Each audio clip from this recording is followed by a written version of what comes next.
Friday the 25th of April, 1986. A beautiful spring day for the 43,000 inhabitants of Pripyat in the Ukraine. A day that will remain forever engraved in their memory.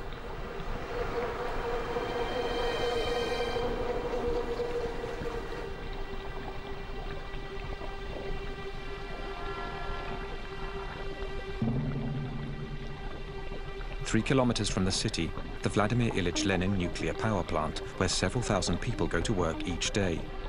Tonight, the 176 employees of Block 4 have been ordered to carry out a test on a self-fueling system of the reactor, something that could save energy.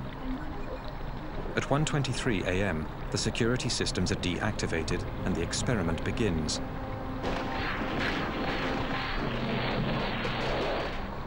A series of detonations go off in the core of the reactor.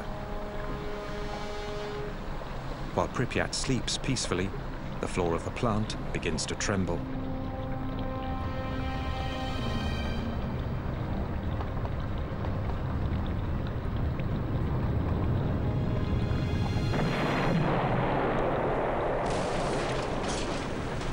The 1,200-ton cover of the reactor suddenly blasts into the air. An ultra-powerful stream of radioactive vapor releases uranium and graphite over hundreds of meters around the plant. From the gaping hole, a spray of fire charged with radioactive particles in fusion shoots 1,000 meters into the sky. There were a lot of colors, and they were really bright: orange, red, sky blue, colors like blood, a rainbow. It was beautiful. The most serious nuclear accident in history has just taken place. During the night, early in the morning, I got the call around 5 a.m. I was told there's been some accident at the Chernobyl nuclear plant.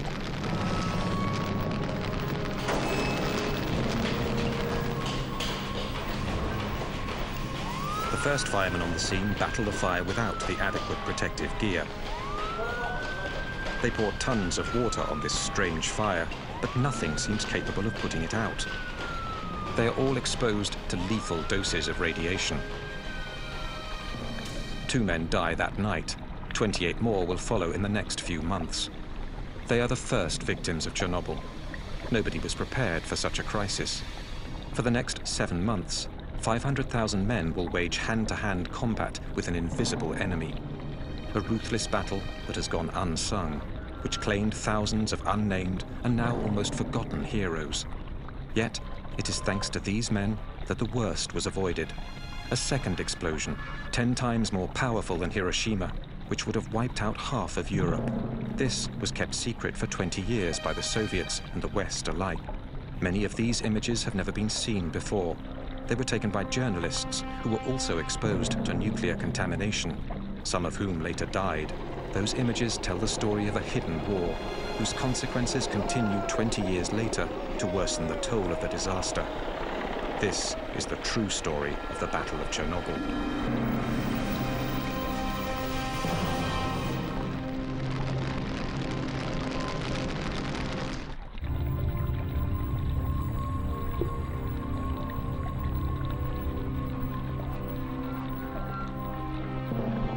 By early morning, the clouds are already being contaminated by the radioactive column rising 1,000 meters into the sky. Igor Kostin was a photographer with the news agency Novosti. When a friend and helicopter pilot phones him that morning to offer to fly him over Chernobyl, all Kostin knows is that something has happened at the plant during the night. He is the first journalist to witness the gaping hole. Держи это место! Держи! Держи! Где дым идет? Где дым? Когда мы подлетели к блоку. When we got close to Block 4 and circled around it, я не понимаю I had no idea of the risk. Всего того, что произошло. Я открыл иллюминатор. When we flew over the block, I opened the window of the helicopter I didn't realize then what a big mistake that was. The thin, translucent smoke he sees rising from the ruins is in fact highly radioactive.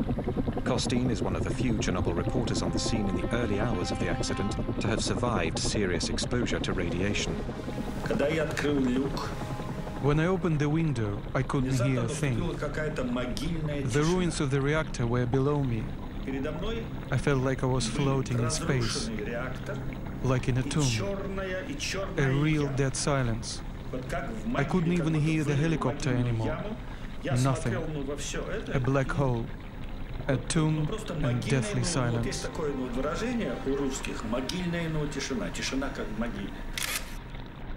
This is the first picture ever taken of the breach. All my equipment jumped after a minute. I couldn't understand what was going on. I thought my batteries were dead. I only managed to take a dozen photos. Once I returned to Kiev, I processed my pictures, and I noticed the negatives were black, and the colors very poor. I didn't know it yet, but the photos had been exposed to radioactivity. At the core of the blown-out reactor, and buried under 14 meters of rubble, the graphite surrounding the nuclear fuel burns and melts the uranium. The radioactive fallout is going to be 100 times greater than the combined power of the 2 atomic bombs dropped on Hiroshima and Nagasaki. At the Kremlin, 8 hours after the explosion, Gorbachev only has scant information on the situation. The first information consisted of accident and fire.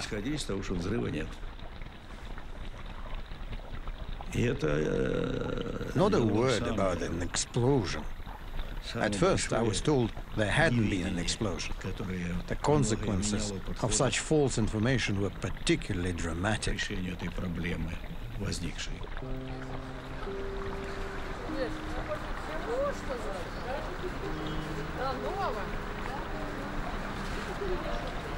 For Pripyat's 43,000 inhabitants, life goes on as usual. They know nothing of the disaster 3 kilometers away. The information we got was that everything was sound, including the reactor. When I asked the academician Alexandrov, he told me the reactor was absolutely safe. It could even be set up on a red square. It wouldn't be any different than a samovar, like putting a kettle on red square.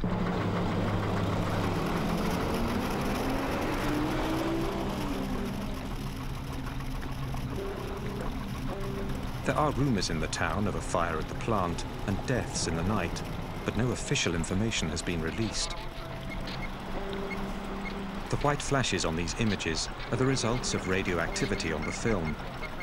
People in the streets hardly blink an eye at the masked soldiers scattered throughout the city.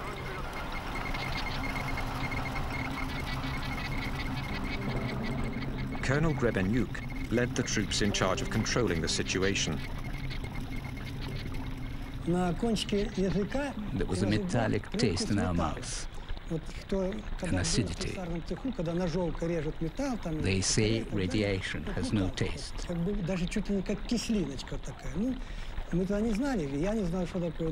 was only later we realized it was the taste of radioactive iodine.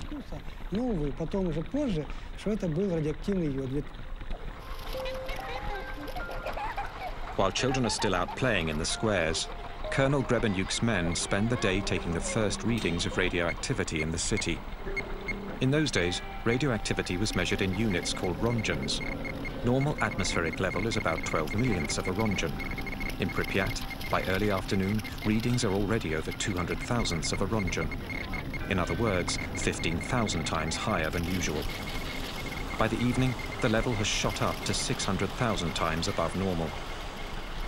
Boulevard Lenin, 200. Boulevard Ukraina, 250 millirongens. And that night, 7 rongens.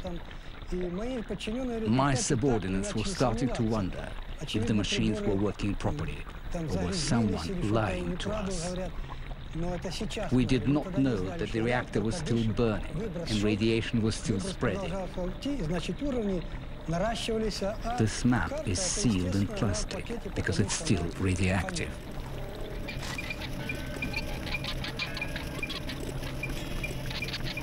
It's thought that a human being can absorb up to 2 roentgens per year without being affected. But the body is lethally contaminated if it receives over 400 roentgens. During that first day, the inhabitants absorb over 50 times what is considered to be a harmless dose. Such a pace, they would have received a lethal dose in 4 days. To understand what is going on, the colonel sends a patrol to take the first readings at the base of the plant.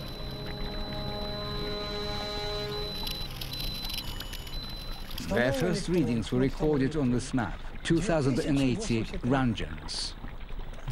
I was worried about my subordinates. How could I send them in there? At these astronomical levels, 15 minutes is all it takes for a human being to absorb a lethal dose of radiation. At the Nuclear Institute, the figures provoke a shock. Such a level of radioactivity has never been seen before. Gorbachev hurriedly creates a governmental commission made up of the country's top experts in nuclear energy. This is led by the academician Legasov, a nuclear physicist of international renown. He immediately leaves for Chernobyl at the head of a scientific delegation. We hoped they would be able to evaluate the situation quickly, but for the first couple of days, they weren't able to tell us anything. It was a dramatic situation. We'd be in session, waiting for information. We were demanding information, but they weren't able to tell us anything. 20 hours after the explosion, the level of radioactivity continues to climb.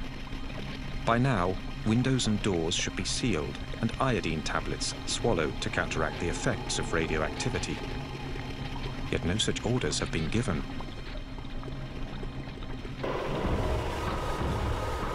Despite rising tensions in the city, the population has still not been informed of the situation. Yulia Marchenko was only 5 at the time. She lived in Pripyat with her family. Her father worked at the plant.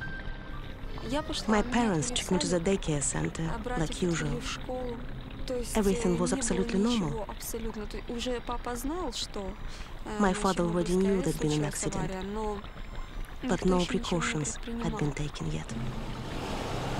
30 hours after the explosion, the first security measures are enforced. More than 1,000 buses have arrived. At 2 p.m., the army announces the city is to be completely evacuated. Я помню, что в садике нам давали таблетки. Это йодинистый калий. I remember the teachers at the kindergarten gave us iodine pills. Then parents came to pick up their kids. Everyone was running around, but they weren't panicking. Такая суета. Не было вот общей какой-то такой вот паники. We thought we were only going to be gone for 3 days.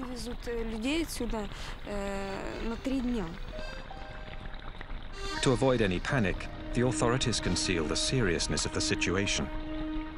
Inhabitants are given 2 hours to gather their belongings and assemble in front of their buildings. They told us to get in the buses. I remember perfectly well having to choose which toys I was going to take. I had a lot of dolls and wanted to bring them all, but I couldn't. We couldn't even take any warm clothes. People have to leave everything they own, their entire lives behind. They will never return.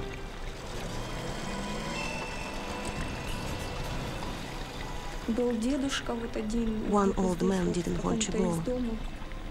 He stayed behind.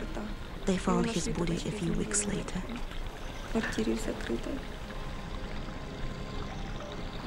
People didn't really believe what was happening.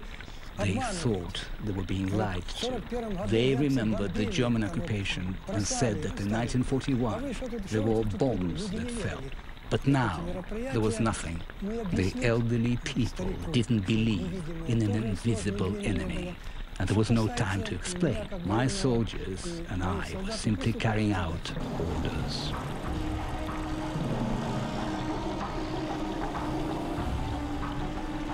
In 3.5 hours, 43,000 people are evacuated tearfully but peacefully.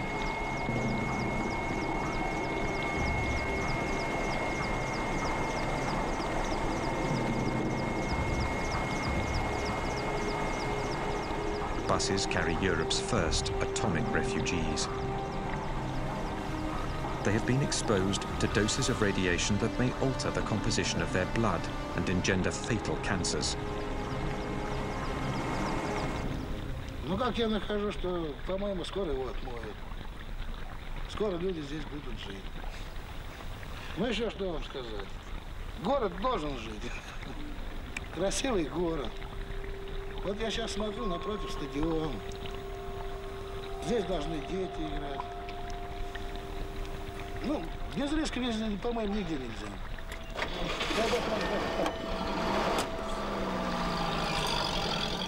48 hours after the disaster, the only people left in the ghost town are the military personnel and members of the scientific delegation, headquartered at the Pripyat Hotel.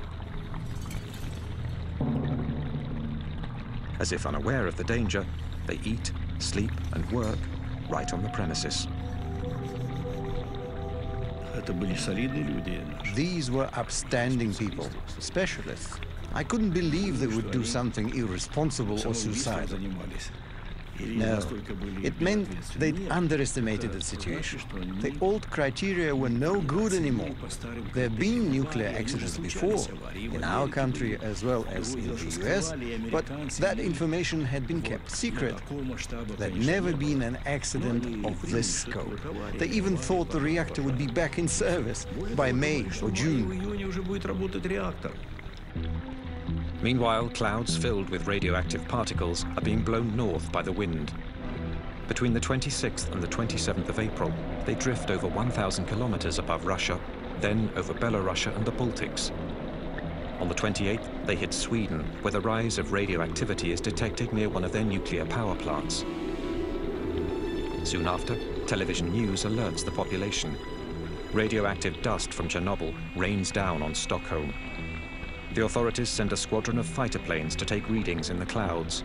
The level of radioactivity suggests there's been a major accident somewhere. 60 hours after the disaster, still no official word has been reported outside of the Soviet Union. The Swedish Minister of Energy phoned me on the Monday, and I was in my office in Vienna, and she told me that they had measured very much increased radioactivity near our power plant in Forsmark in the east of Sweden, and they had concluded that it must have come from abroad. Did we know anything about it, was her question. And we said that no, we did not, but we are ready to contact others, and we contact the Poles. They didn't have a nuclear power plant, but if there was anything else that could have happened there, we contacted the Russians, of course. What has happened? An explosion? A radioactive cloud? Serious contamination? It was Sweden that alerted us. 3 days after the accident, while Gorbachev is still trying to gather data, American and European spy satellites turn to the Soviet Union and discover the ruins of the Ukrainian plant. The smoke wafting from the gaping hole shows up clearly in thermal vision. In the evening of that Monday, the 28th it would be, we had a message from Mr. Petrosian, who was the head of Atomic Energy Commission in Russia, in which he told us about the accident. And about the same time, the Russians actually released the information to the world.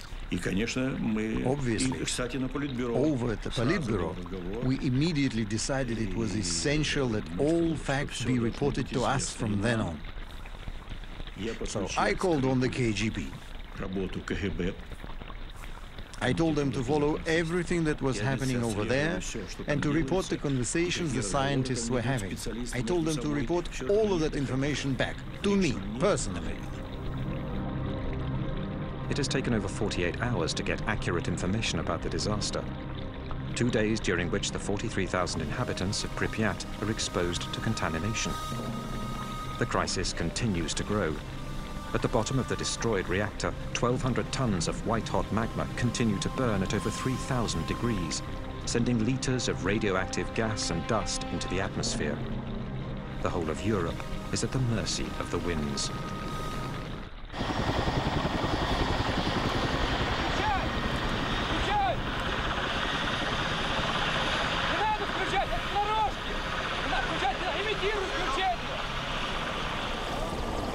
On the third day of the crisis, General Antochkin and his fleet of 80 helicopters are sent from Moscow to fight the blaze and put the fire out.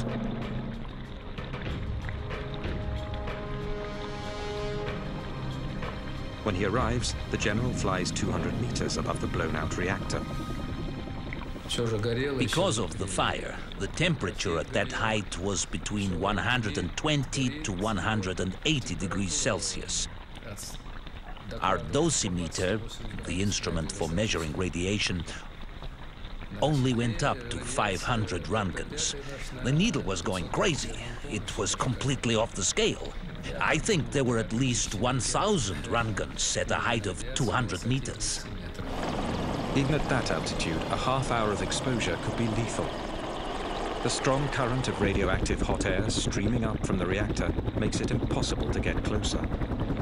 They will have to improvise some way of carrying out their mission.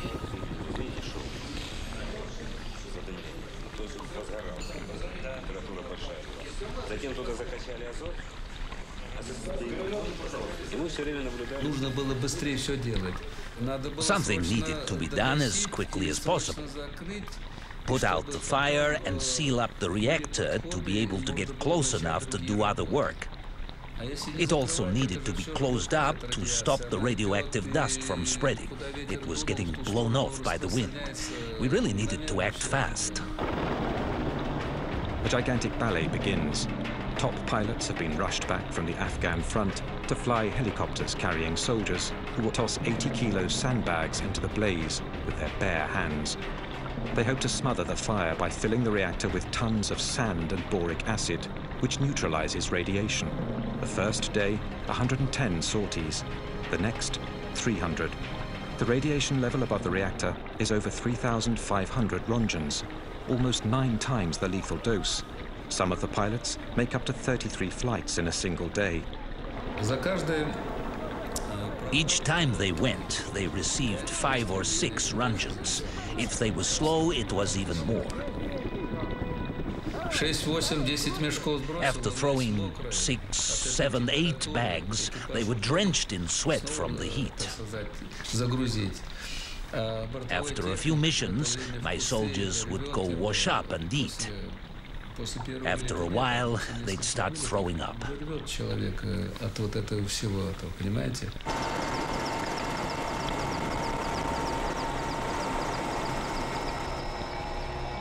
Since the crisis began, radiation victims have been sent to Moscow's Hospital Number 6.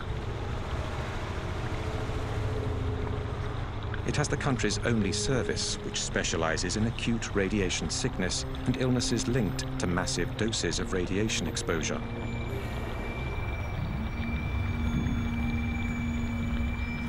The initial symptoms of radiation sickness, vomiting, nausea and diarrhea, are followed by a latency period. It's only later that much more fatal symptoms appear, such as deterioration of bone marrow and horrible burns that eat flesh down to the bone. When they arrived at the clinic, it was very hard, psychologically speaking.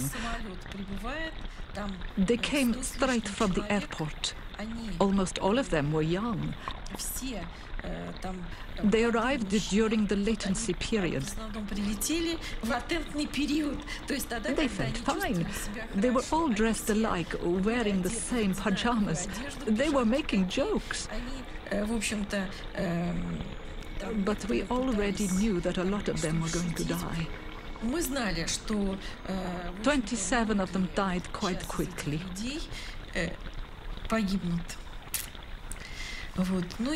They'd all received huge doses of radiation and were suffering from life-threatening burns.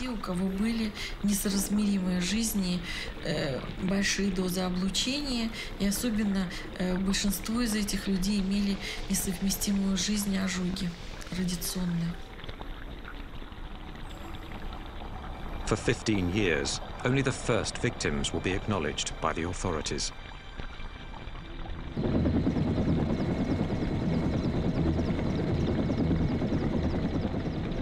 "30 kilometers east of the plant, the forest has been scorched by the radioactive blast from the explosion.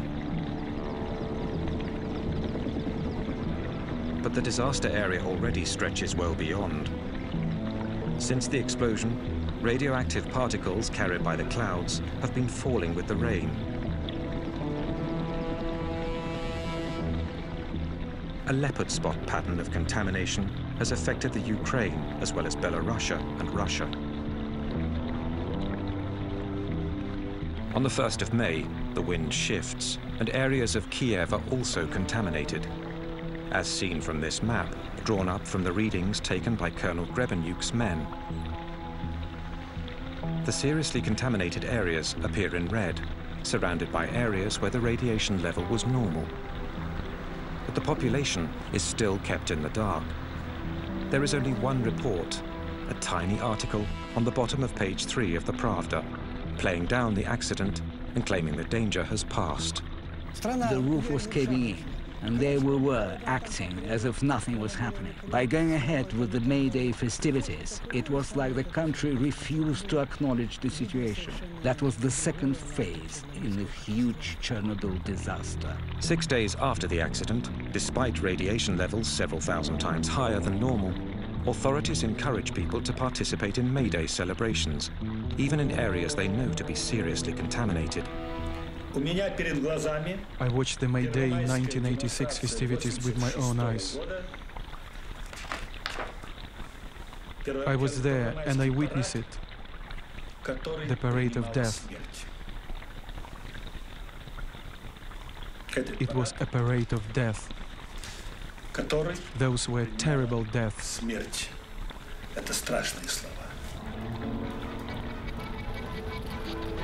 Disturbingly, all footage of May Day 1986 has now disappeared from the Ukrainian National Archives. All that remains are Igor Kostyn's photos. Sherbitsky, the first secretary of the Ukraine, also went to the festivities with his family and his grandchildren. It's true that, in theory, that seemed very important to us, to avoid any panic.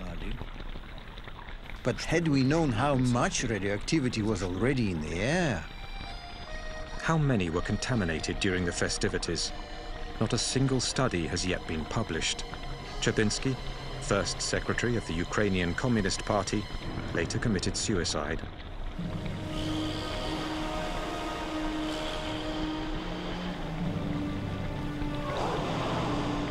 One week after the explosion, the exodus continues. The inhabitants of the city of Chernobyl, 7 kilometers from the plant, are evacuated. So are all the villages within a 30-kilometer radius around the plant. 130,000 people are moved, many of whom have already been dangerously contaminated.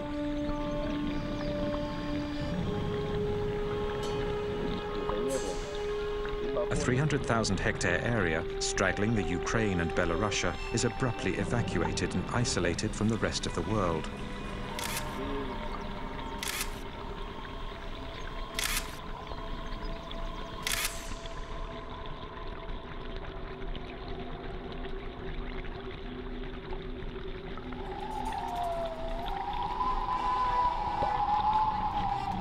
A vast region uprooted, an entire culture ripped from its land, a world wiped out in a few days' time by an invisible enemy. Это было хуже войны. It was worse than a war. Here you couldn't see the enemy. In a war, you see the cannons, the machine guns, the tanks. Here, you see nothing. The radiation is everywhere. It goes right through you.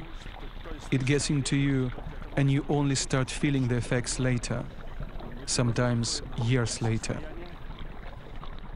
It's terrifying. Meanwhile, the radioactive cloud continues to drift over Europe. It floats over Bavaria and northern Italy. Radioactive cesium-137 and iodine-131 rain down on the south of France and Corsica. Crops and pastures are seriously contaminated. While French authorities deny its presence, the cloud reaches Great Britain and spreads into Greece. In Chernobyl, the level of radioactivity continues to climb. 6,000 tons of sand and boric acid have filled the hole. But underneath this gigantic plug, the white-hot magma continues to smolder.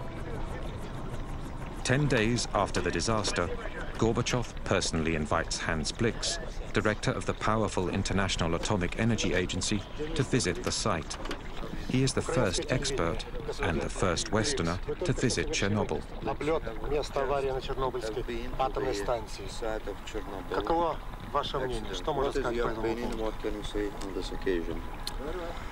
Well, we have seen the site from the air, and we have seen that a little smoke is still coming up from the damaged plant. There was a good deal of talk about the risk of a second explosion, and I remember that when we were in Moscow, actually, we had a friend, a relative of one of my experts, phoned him and said, well, you know, we hear rumors that a second reactor might also explode.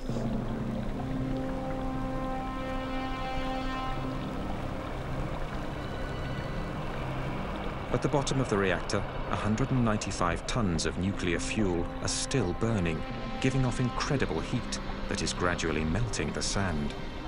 On the surface of the plug, cracks begin to appear. Once we plugged up the hole, the temperature started to rise. We were afraid because it could have caused another explosion. It was terrifying. Scientists came to take readings.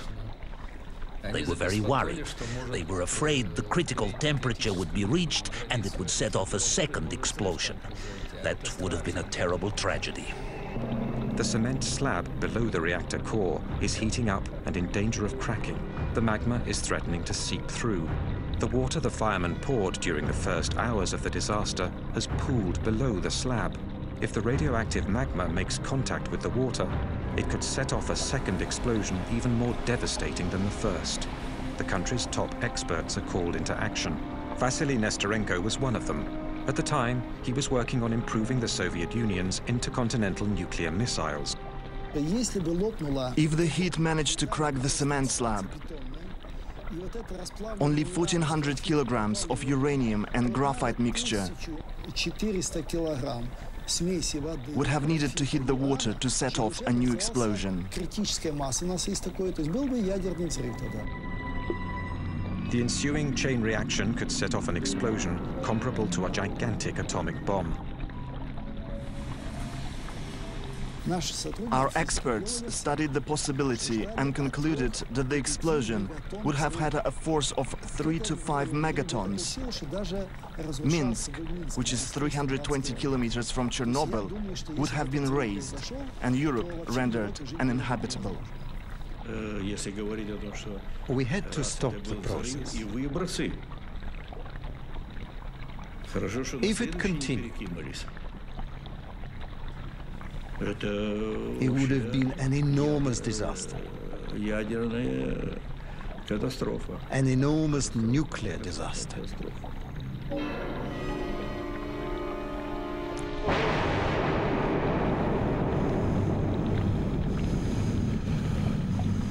This second explosion would have been accompanied by a terrible shockwave and a massive rise in radioactivity that would have claimed thousands of lives in a matter of hours.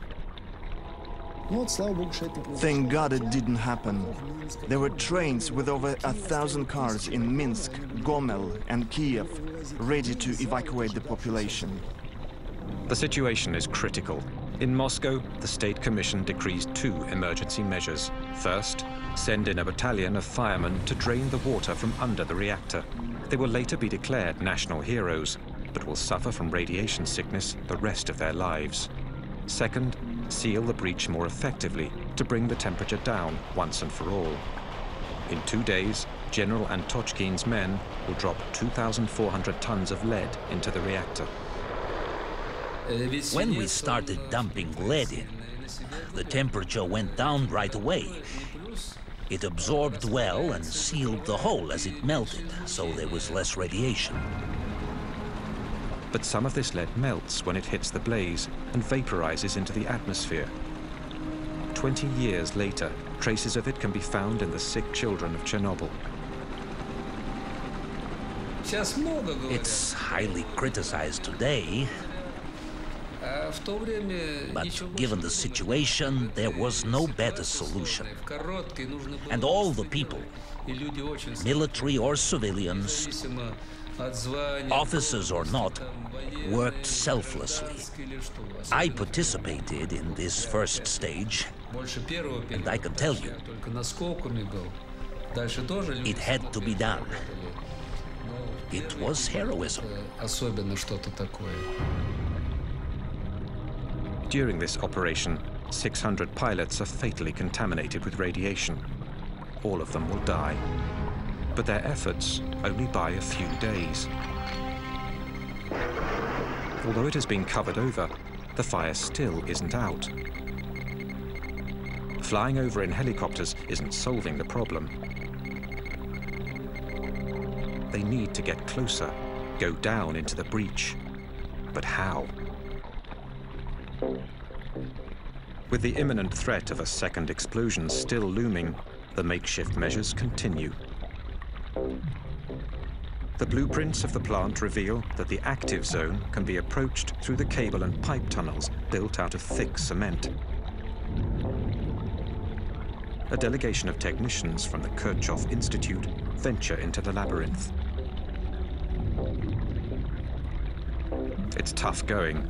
Parts of the tunnels have collapsed in the explosion.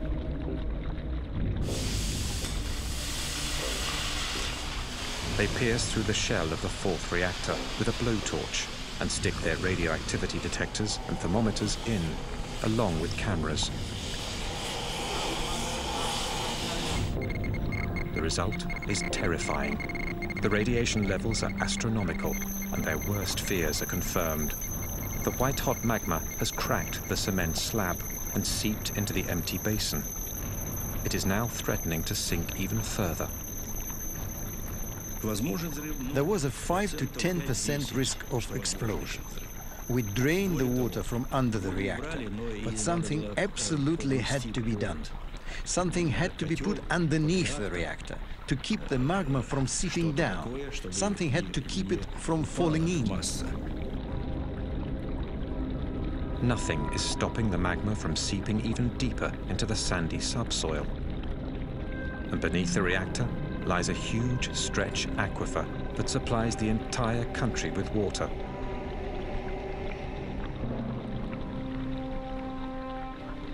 What worried us the most was that the entire mass would sink down and reach the groundwater, which then would pollute the rivers Pripyat, then Dnieper, Kiev, the Black Sea. We absolutely needed to come up with a solution. A new operation is considered, but it will entail the loss of more lives.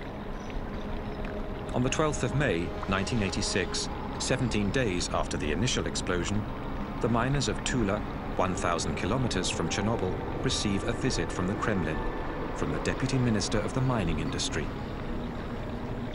The minister spoke to us about the accident at Chernobyl. He said they needed miners from our region, the Moscow basin. He gave us 24 hours to gather our belongings. The next day, we were bussed from that very square to the airport in Moscow. On the 13th of May, our comrades were already at work at Chernobyl.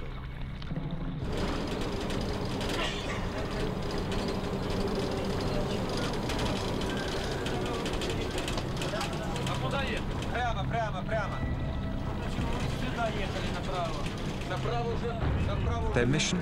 To approach the reactor through what is now the only possible path, underground.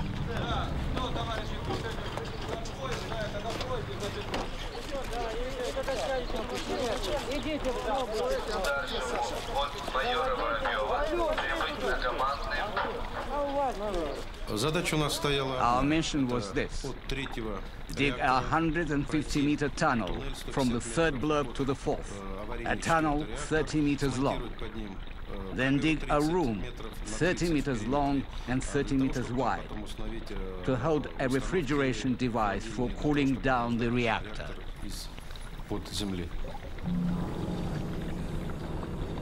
To limit their exposure to radiation, the miners dig 12 meters down before making their way over to the burning reactor. There, they build a room 2 meters high and 30 meters wide, where a complex cooling system of liquid nitrogen will be set up.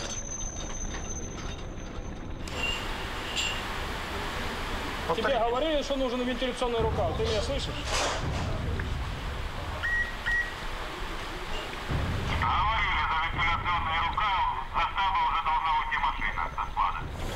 In 1 month, 10,000 miners from Russia and the mining regions of the Ukraine are sent down into the tunnel. They're between 20 and 30 years old.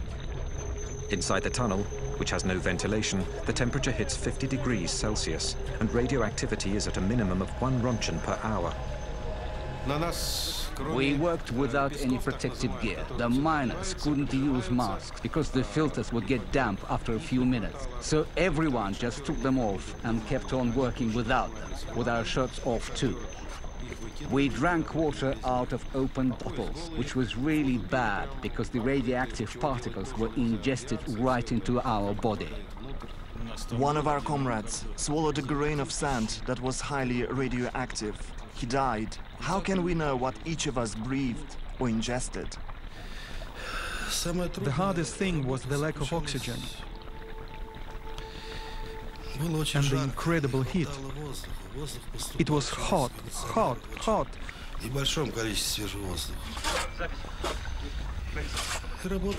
And we had to work really fast, at a crazy pace, faster and faster. That was the hardest. Go, go, go. Battalions of 30 miners relay each other every 3 hours, 24 hours a day. In 1 month and 4 days, they dig a 150-meter tunnel, a job that in a mine would have normally taken 3 months. The most dangerous places were not underground. There wasn't as much radiation below the reactor. But as soon as we came up, we had to run even faster.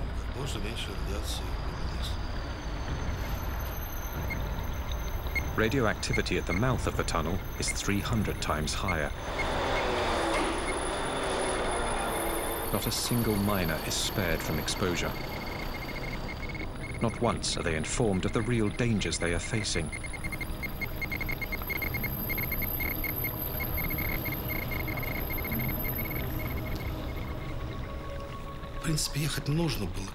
Someone had to go and do it. Us or someone else. We did our duty. Shouldn't we have done it? It's too late to judge. I don't regret anything.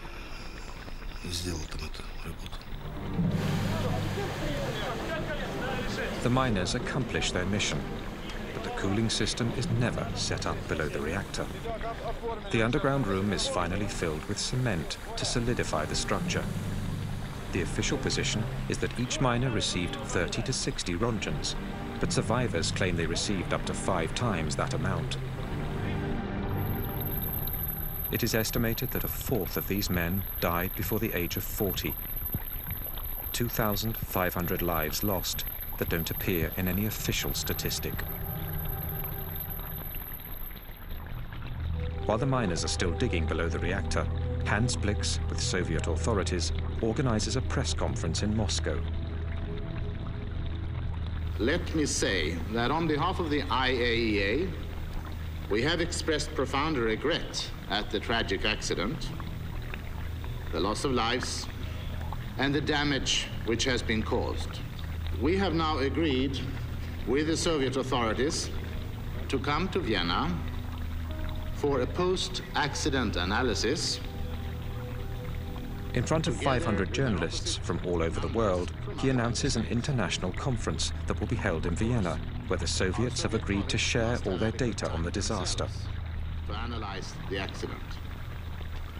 The most important effect of the press conference was that the Russian people felt that we can believe these guys.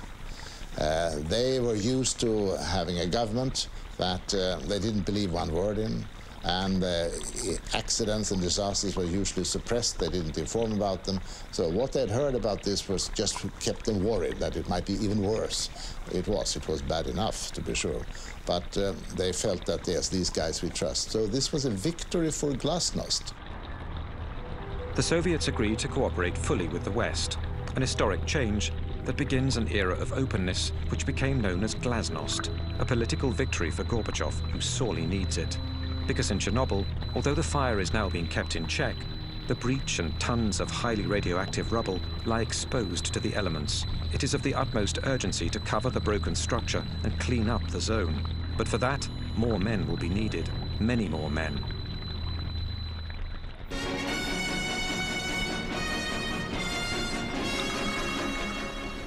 Добрый вечер, товарищи. 18 days after the disaster, Gorbachev finally addresses the Soviet people. Авария на Чернобыльской атомной электростанции. Она больно затронула советских людей, взволновала международную общественность. Мы впервые реально столкнулись с такой массивной, какой является ядерная, вышедшая из-под контроля. Вся работа, по сути, ведется круглосуточно. Задействованы научные, технические, экономические возможности всей страны.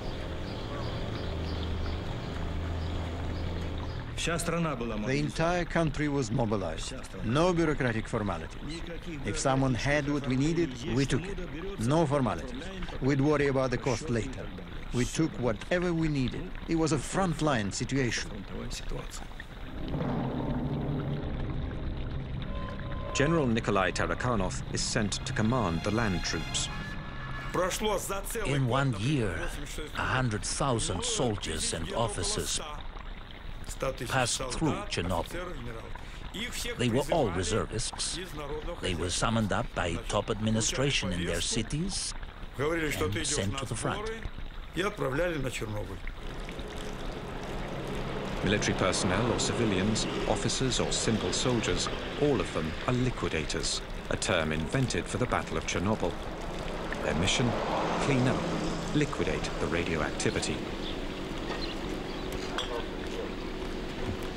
Сначала ходишь первые дни, прячешься, одеваешь маску, а потом уже забываешь, даже на производстве уже забываешь одевать ее. Уже как дома, чувствуешь себя действительно, привыкаешь здорово. Все улыбаются, все довольны. Водку не продают. Вообще в Москве такой слух был, что на Чернобыль приезжает, водителям каждый день дают 150 грамм этого. Я с женой разговаривал, 150, и рассказываю, говорю, в столовую заходишь 150, выходишь 150. Она, ты хоть закусывай там.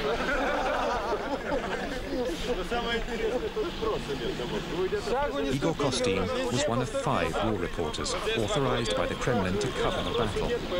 A first in a country that kept everything hidden. 3 of his colleagues are now dead. There were no titles, no ministers, generals or soldiers. No one was saying, I'm a general, do what I say. Everyone was honestly doing what they could. And so the operation named the liquidation of the Chernobyl accident was set in motion. 100,000 troops, as well as 400,000 civilians, workers, engineers, nurses, doctors and scientists from every Soviet republic passed through Chernobyl. the Soviet Union is waging its last major battle. 500,000 people.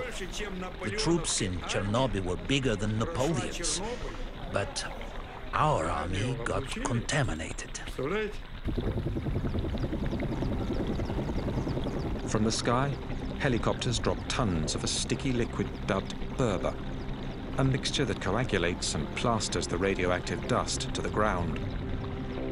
Meanwhile, brigades of liquidators are put in charge of cleaning up the zone and house by house of removing the layer of radioactive dust that covers everything.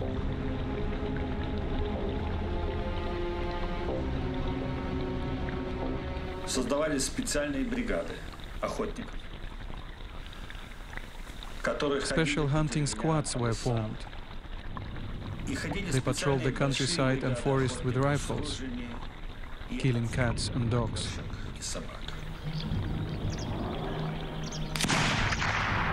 All the animals have to be killed because when they wandered through the highly contaminated zones, their fur soaked up the radioactivity.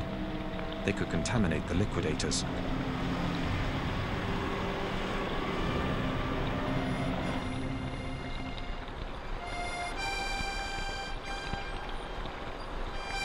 The last villages with people still remaining in the zone are evacuated. The houses are knocked down one by one and buried. At night, the trucks, the machines and the men are covered in radioactive dust.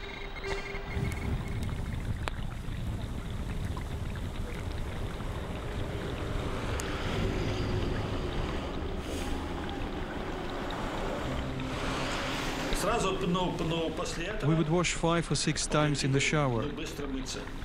We helped each other. We used a hemp glove and the roughest soap available. Хорошая мочалка и самое суровое хозяйственное мыло, которое стирает белье солдатское. Там много очень. We scrubbed away. Голова, все тело по 5-3 раза, пока уже не устаешь. We put on new clothes, then we ate. We ate really well there, because you need to keep your strength up to fight the ionizing radiation. Ionizing radiation seeks out the weak spots in your body. Организм должен быть очень крепкий. Очень крепкий. И ионизирующее излучение. That's where it finds a way in and knocks you out. И туда стреляет.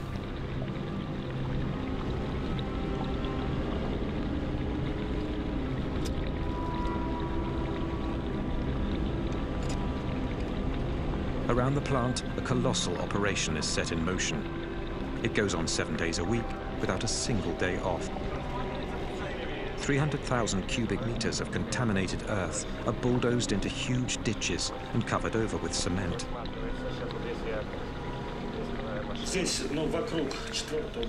This spot, around the 4th reactor, is where the most dangerous missions of the zone took place. 8 weeks after the explosion, the liquidators tackle the heart of the problem. In order to neutralize the toxic waste for the long term and prevent it from spreading even more, the entire blown-out reactor has to be isolated. Lev Bolchakov was one of the engineers who designed the enormous structure that would entirely cover the 4th reactor. A sarcophagus of steel and concrete, 170 meters long and 66 meters high. It was one of a kind, a unique project. No one had ever built such a structure in a zone this radioactive. You could only work a few minutes at a time. That had never been done before.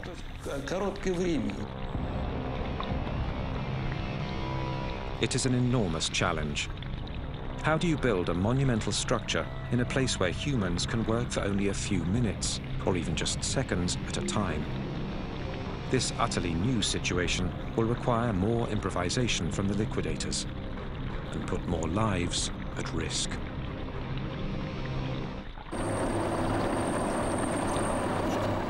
It has now been more than 12 weeks since the initial blast at block number 4 of the Chernobyl nuclear power plant. To stop the deadly contamination, the final attack is launched.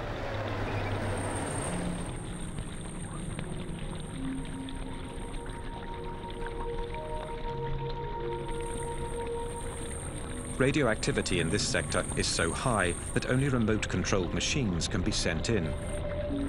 But people will have to get the machines into position.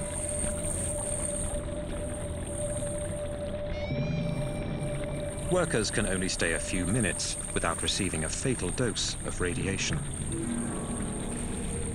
With each second, their lives are more and more threatened. Here's one of the armored vehicles.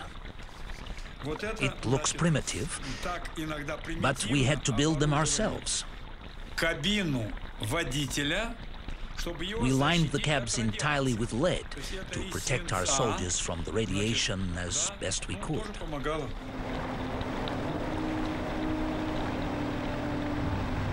Each metallic piece of the structure is prefabricated, sometimes hundreds of kilometers away, then brought one by one onto the site for assembly.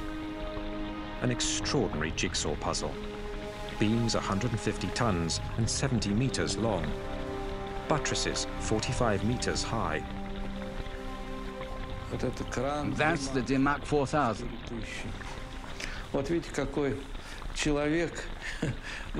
Look at the size of this crane. We couldn't work very long on the side, and there was no room for error. The slightest miscalculation, and it would have been impossible to fit it all together.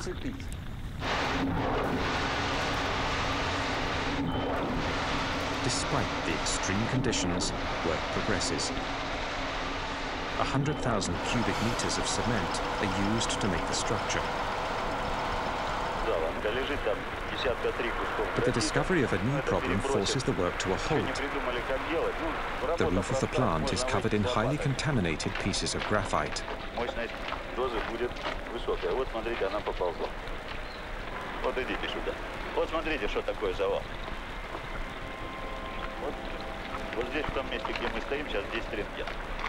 Это будет примерно 1000. Вот около вот этого колпака примерно 200. Все, пойдемте. На сегодня хватит нам. Выходим, пойдемте. И ты тоже выходи отсюда. These pieces of graphite enveloped uranium rods.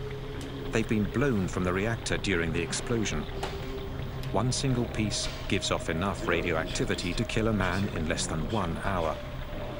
They absolutely have to be gotten rid of before construction continues.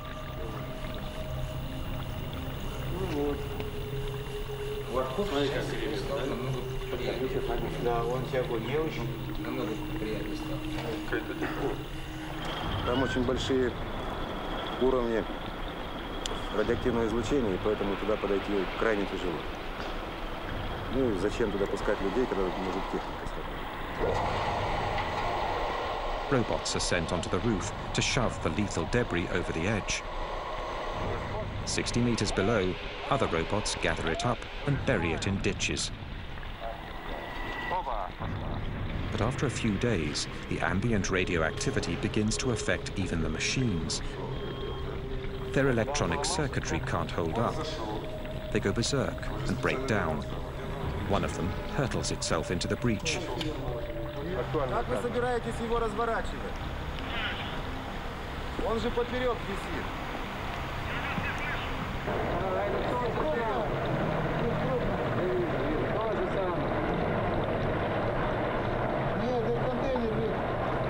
On the roof, robotic machines are no longer an option. Men will have to replace them. Russian soldiers, nicknamed bio-robots for the occasion. This battalion of young reservists is preparing to go up onto the roof of the third reactor for the first time.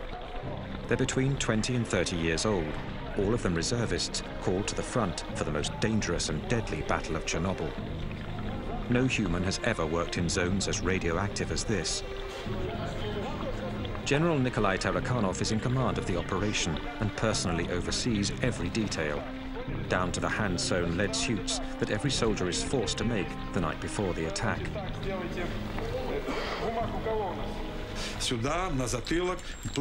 On their fronts, on their backs, in their boots, they were covered in lead. A helmet,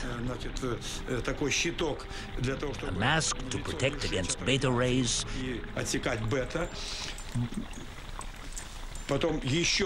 and a special apron. Double layers of protection on the hands. The whole uniform weighed 26 to 30 kilos.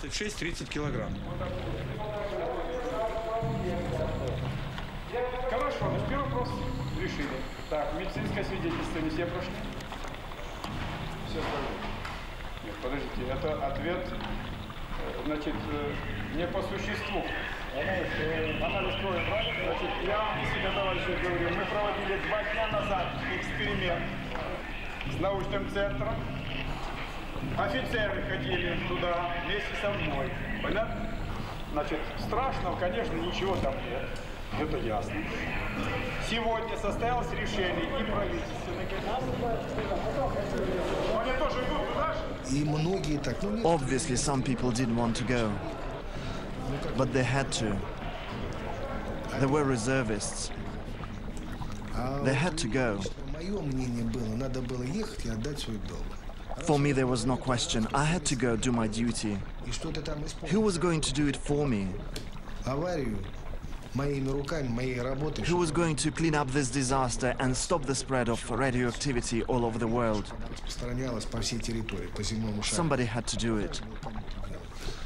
2.5 weeks of hell. But hell only lasted 2 to 3 minutes for each soldier, or sometimes even just 40 seconds when the level was too high. We were careful to calculate out the time to save as many lives as possible.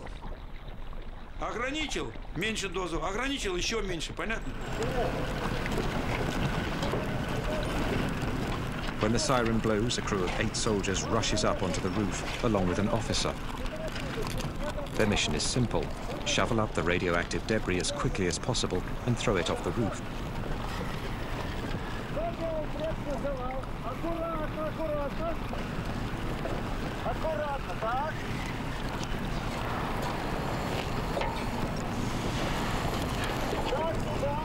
According to General Tarakanov's calculations, the level of radioactivity, estimated to be 7,000 rongens per hour, only allows the bio-robots 45 seconds on the roof, only enough time for a couple of shovelfuls.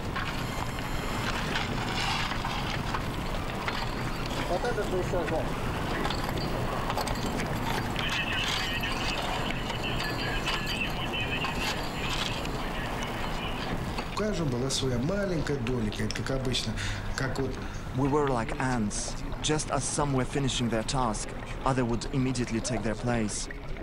Everyone did their job, no matter how small it was. And that's how, together, we were able to fight the radioactivity. For 10 days, a new crew of bio-robots climbs on the roof every 10 minutes. According to military personnel, 3,500 people participate in the cleanup. Some, like Igor Kostin and Konstantin Fedotov, went up on the roof 5 times.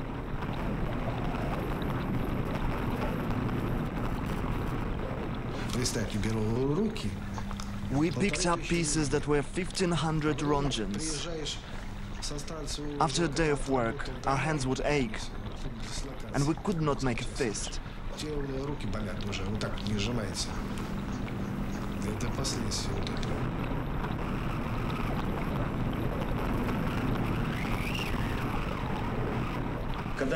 The first time I went up on the roof,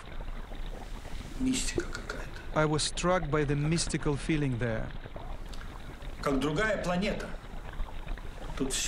It was like being on another planet. The whole thing was covered in radioactive waste.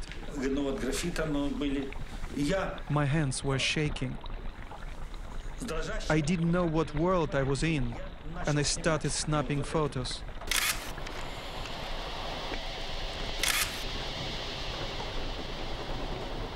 If you look close, you can see traces of radiation on the film. I was holding the camera like this, and it was coming up from the ground, like that. Your eyes hurt, and there was a metal taste in your mouth. Those are the two things you felt. And once you felt that, you knew you had gotten more than your dose. You couldn't feel your teeth up there. Your mouth was full of this lead taste.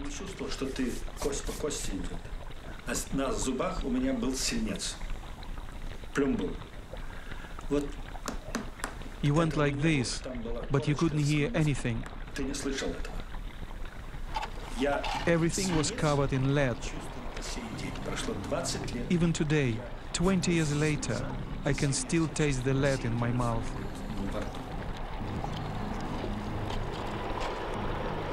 Thousands of them will discover that this peculiar taste means an invisible enemy is attacking. As the bio-robots are sacrificing their lives on the roof of the plant, the cleanup continues throughout the 30-kilometer zone, 24 hours a day, rain or shine.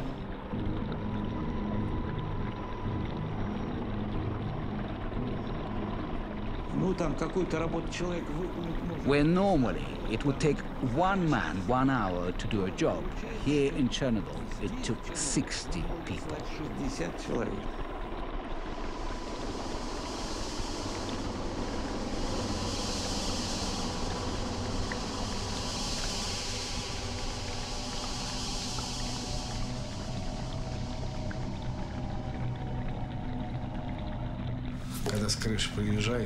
When we came down off the roof, it felt like our blood had been sucked dry by vampires. We were drained. We could not move. Some people would have nosebleeds. The firemen were right there. If someone's nose started bleeding, they got sent to the hospital. If we collapsed, we got sent home. But we wanted to hold out.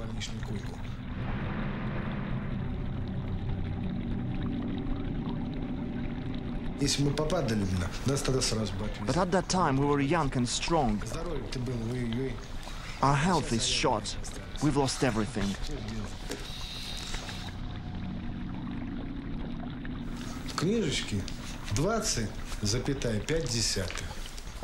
They wrote in my record that we got 20.5 rongens. But what did that mean? That number was several times lower than the actual dose.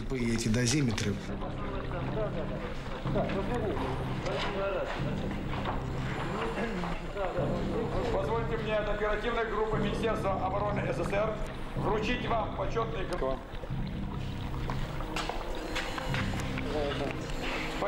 As a reward, each soldier receives a liquidator certificate from the army and a 100-ruble bonus, the equivalent today of about $100 US.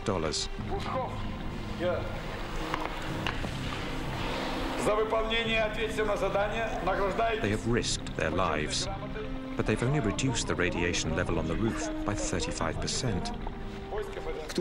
When they sent all those people up onto the roof, no one knew exactly the actual level of radiation. Now we know it was between 10,000 and 12,000 rongens per hour. At that level of radioactivity, people never should have been sent. 7 months after the explosion, the zone has been cleaned up and the sarcophagus completed. 500,000 people, military and civilians, have participated in the operation.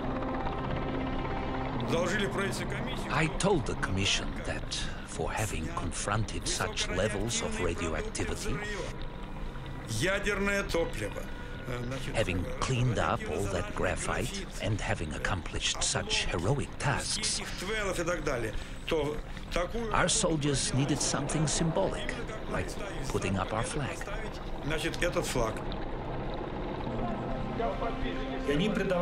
Putting the flag up was like putting the flag on the Reichstag. When the Red Army conquered fascism, for them, the flag was a symbol of their triumph over radioactivity.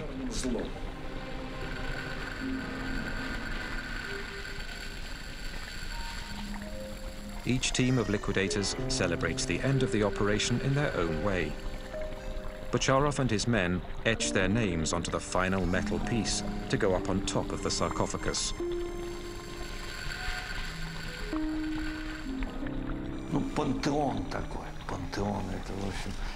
Our sarcophagus is a pantheon, a tomb, a mausoleum. Our second mausoleum. After that, we stopped building nuclear power plants. После этого и перестали строить атомные станции. A bitter victory. The country will never recover.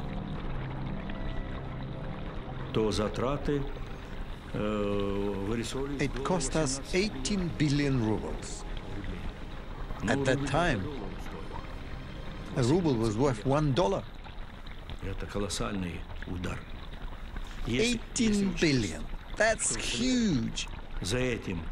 And if you consider that shortly after the price of oil collapsed, you can imagine the trouble our country and perestroika were up against.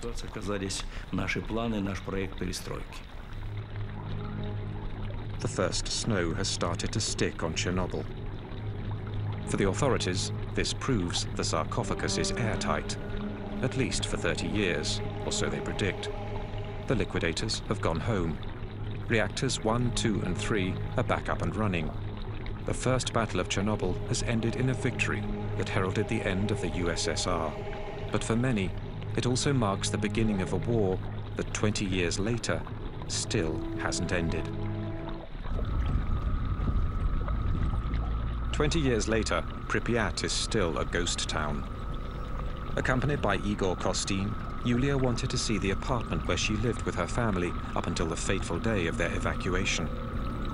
Contrary to what they've been told, not a single inhabitant was ever able to come back to live in the deserted buildings.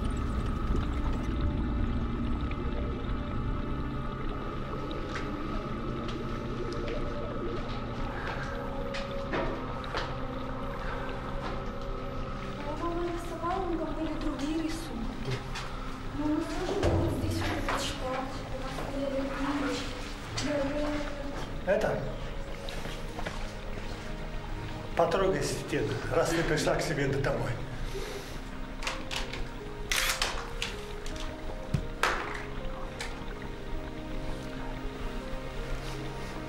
For Igor Kostin as well, the visit stirs up painful memories.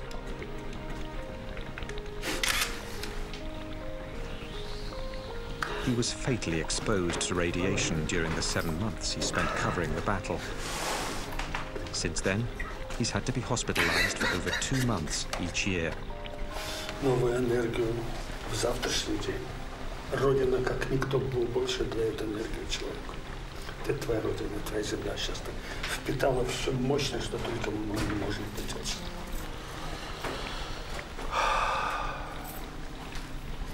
У меня такое ощущение, что здесь была всю жизнь.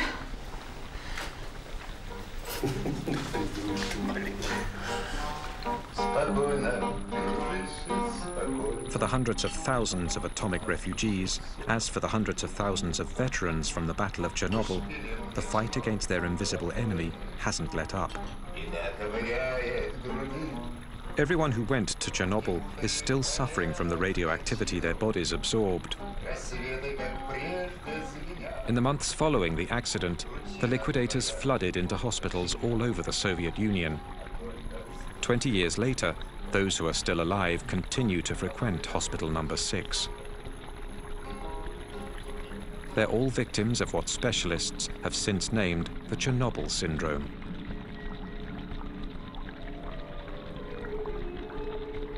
We've all got a bunch of symptoms: heart, stomach, liver, kidneys, nervous system.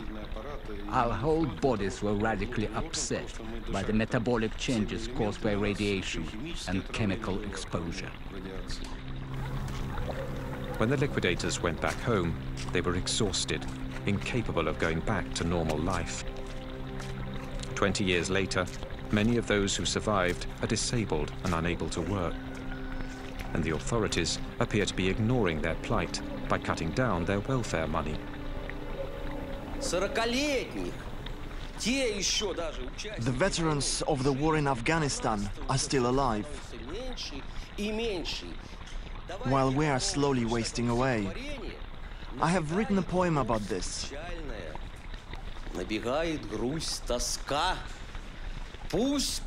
Sadness fills me, nostalgia and anguish. Like a bullet in the temple, nothing can ever stop. The mother prays in secret to God to spare his life. These men weren't even 30 when they were sent in to battle the atom. Today, the survivors are not yet 50 years old, but they struggle like senior citizens.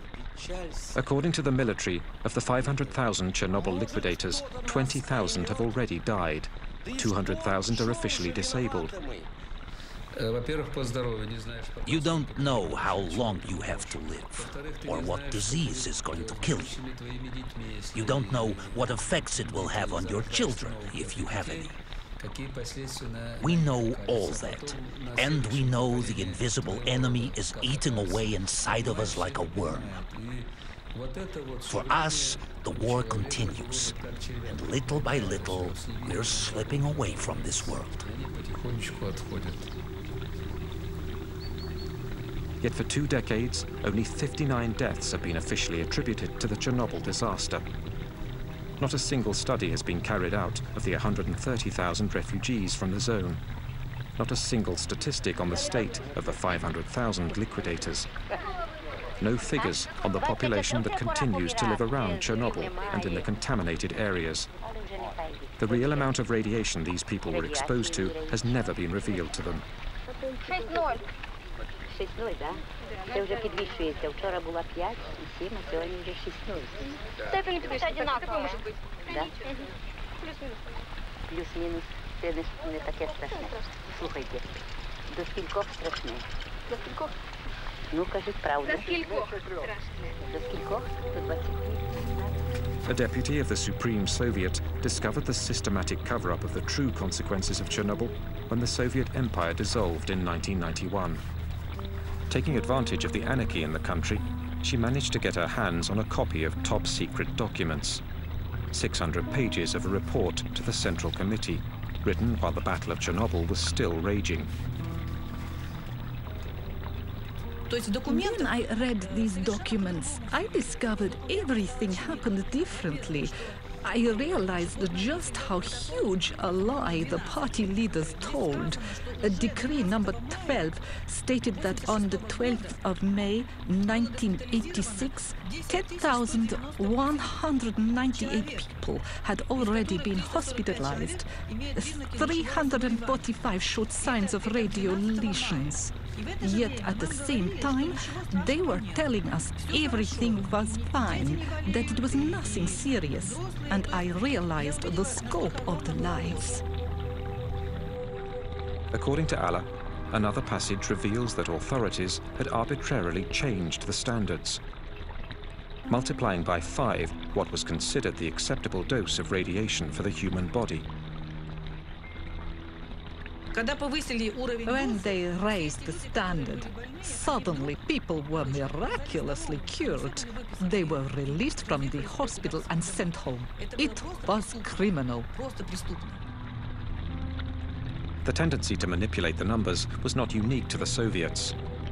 In late August 1986, the first international conference assessing Chernobyl took place behind closed doors.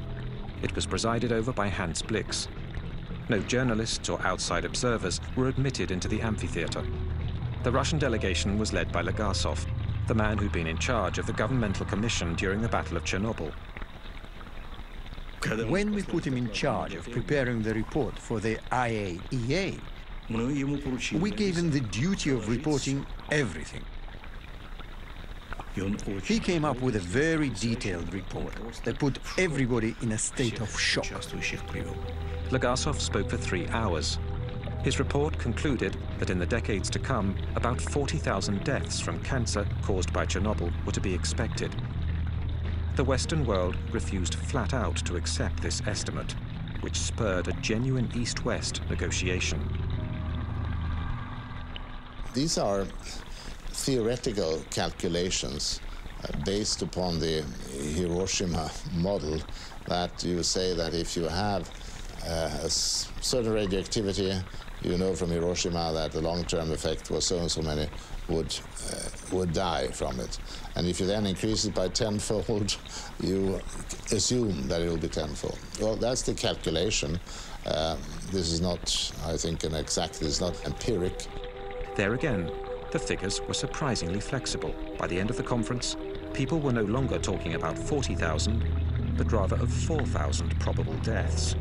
Nearly 20 years later, in September 2005, this figure became the official death toll of the disaster. The staunchest opponents to the Soviets' policy of transparency were the French, who went as far as to deny that the radioactive cloud passed over their country. Est-ce qu'on a constaté quelque chose au-dessus de la France? Non, parce que les vents ne vont pas dans cette direction-là. Les vents tournent dans le sens inverse des lignes du monde. Il n'y a pas lieu du tout de s'inquiéter. C'est sans aucun danger pour la santé publique. 20 years later, in France, and especially in Corsica, cases of thyroid cancer of the same nature and severity as those around Chernobyl are being reported. The most dangerous element that came out of the Chernobyl reactor wasn't cesium or plutonium, but lies. The lie of 86, that's what I call it. A lie that was propagated like the radioactivity throughout the whole country and the entire world.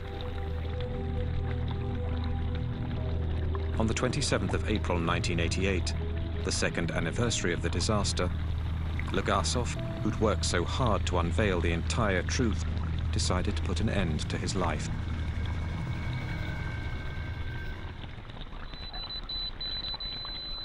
Today, as perfect metaphors of the institutionalized lie, the radioactive particles hurled from the reactor in the explosion continue to poison the land.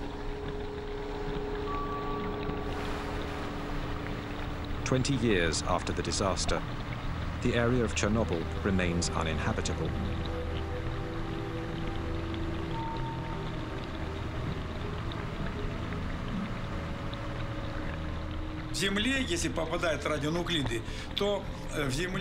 In 5 years, the radionuclides sink 5 centimeters into the contaminated soil.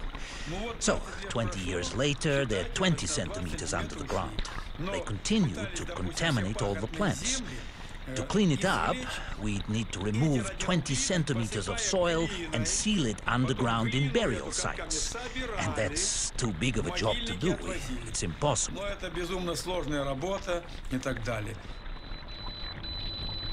Today, 8 million people live in contaminated areas of the Ukraine, Russia, and especially Belarus. For 20 years, they've lived off the radioactive food that continues to contaminate them little by little.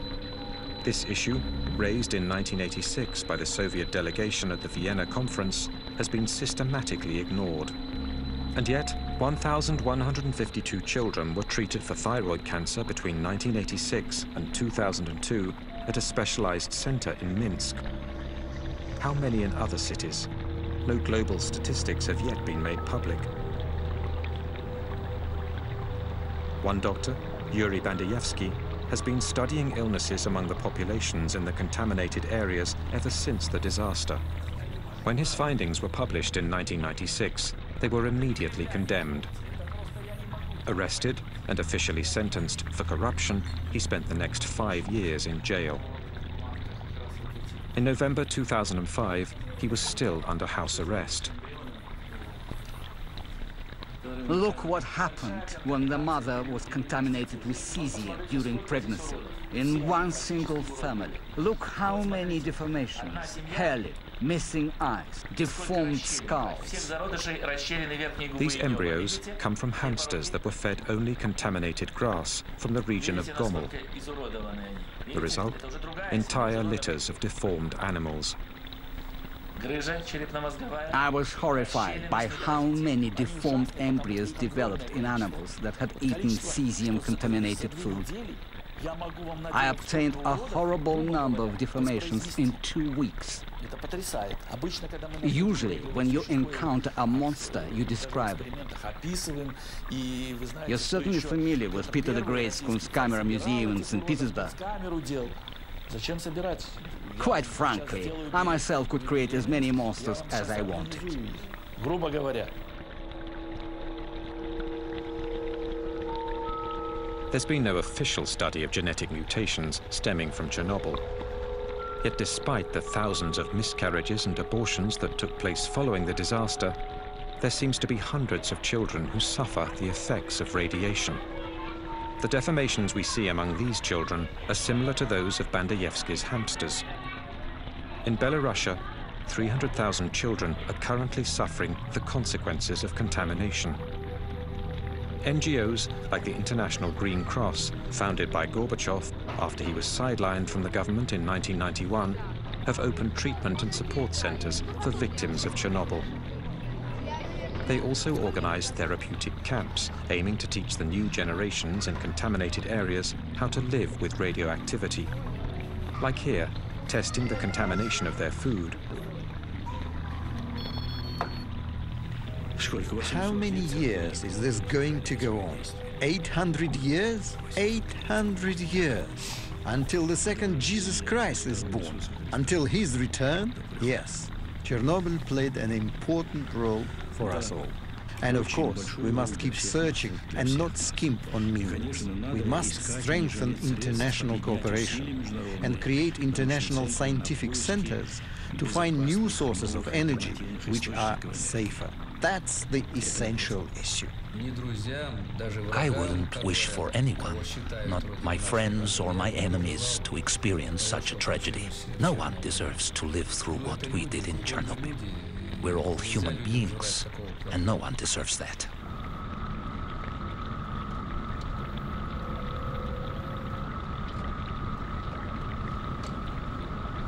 In the heart of the zone, 10 kilometers from the nuclear power plant, and hidden in the forest, lies Chernobyl 2. "20 years ago, no one could get near this huge military radar. Moscow's hidden eye meant to spot American missiles. The fact it was put out of service after the explosion tallies with what the Chernobyl accident seemed to foreshadow. Using weapons is a terrible thing, and nuclear weapons are even worse. Chernobyl was an accident involving one single reactor, a limited accident, whose consequences are still with us. We've had 2 bombs, Hiroshima and Nagasaki. There again, the consequences are still being felt today. Chernobyl showed us the true nature of nuclear energy in human hands. We'd calculated that our most powerful missile, the SS-18, was as powerful as 100 Chernobyls. The SS-18 was the warhead the Americans feared the most, and we had 2,700 of them. And these were the missiles we'd intended for the Americans. 2,700. Imagine the destruction. Mr. Gorbachev was probably right in saying that Chernobyl was a big illustration of radioactivity let loose. And in this sense, suggested to people more vividly that we ought to do away with the nuclear weapons. A year and a half after Chernobyl, Gorbachev retired all nuclear warheads with a range of 500 to 5,000 kilometers. 10 years later, the Total Nuclear Test Ban Treaty was ratified by the entire world, with the exception of India. Chernobyl marked the beginning of disarmament for the world's greatest nuclear rivals. Chernobyl convinced everyone, Soviets and Americans alike, realized once and for all the magnitude of the atomic volcanoes our countries were sitting upon. Not just our 2 countries, but the entire world. The entire world. Yet 20 years later, the Chernobyl disaster and its lessons seem to be fading from memory. Meanwhile, beneath the aging sarcophagus of reactor number 4, the poison remains deadly. Since 2001, the 3 Chernobyl reactors have been shut down once and for all. But 20 years after the explosion, a dosimeter flies off the chart at the base of the sarcophagus. High levels of radioactivity, 100 times above normal, are still contaminating the plant's surroundings. The structure has been weakened by rain and erosion. Since its construction, 3,000 liquidators have been watching over it, trying to ward off damage. We built the sarcophagus to last 30 years, thinking that 30 years after the explosion, we could build a new sarcophagus without people having to run because of high radiation levels. 20 years have gone by and nothing's been done yet, and it's urgent that it gets replaced. But the Ukraine doesn't have any more money, neither do we. A new sarcophagus is underway, but its construction is already 10 years behind schedule. It is a structure 108 meters high, meant entirely to cover the first sarcophagus. It will cost $1 billion. An international fund led by Hans Blix has been set up. We still have not put the new sarcophagus on it. It will be ready in a couple of years' time. When that is done, well, then they can, in due course, later on remove the masses of spent fuel or of melted fuel which is there.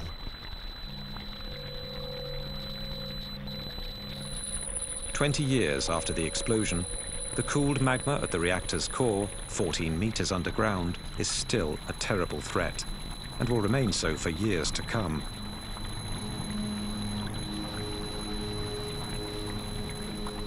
I pray God the sarcophagus never collapses. That would be the worst thing that could happen, because inside there are 100 kilograms of plutonium.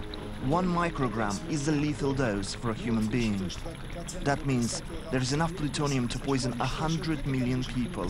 The half-life of plutonium, in other words, the time it takes for half of the plutonium to disappear, is 245,000 years. This is something we could thus consider eternal. There are areas where there will never be life again. Despite this terrible warning, the nuclear disarmament sparked by Chernobyl is clearly coming into question today.